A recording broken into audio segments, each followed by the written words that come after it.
તો વડાપ્રધાન મોદીના 75મા જન્મદિવસની ભવ્ય ઉજવણી કરવામાં આવી રહી છે। વિધાનસભા અધ્યક્ષે હાથ ધર્યું છે સ્વચ્છતા અભિયાન।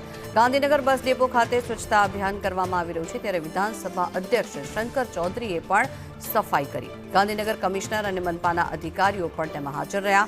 વિધાનસભા અધ્યક્ષ શંકર ચૌધરી દ્વારા નિવેદન આપવામાં આવ્યું। ગાંધીજીનો સફાઈનો આદર્શ વડાપ્રધાન નરેન્દ્ર મોદીએ અપનાવ્યો છે।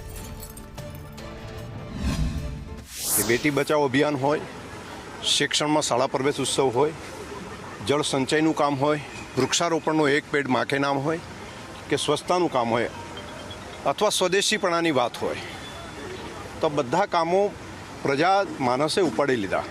આજે મોદી સાહેબનો જન્મદિવસ છે। મા જગદંબા એમને ખૂબ શક્તિ આપે અને લાંબુ અને તંદુરસ્ત જીવન આપે તેવી લાખો કરોડો ગુજરાતવાસીઓ તરફથી ખૂબ ખૂબ શુભકામનાઓ પાઠવું છું।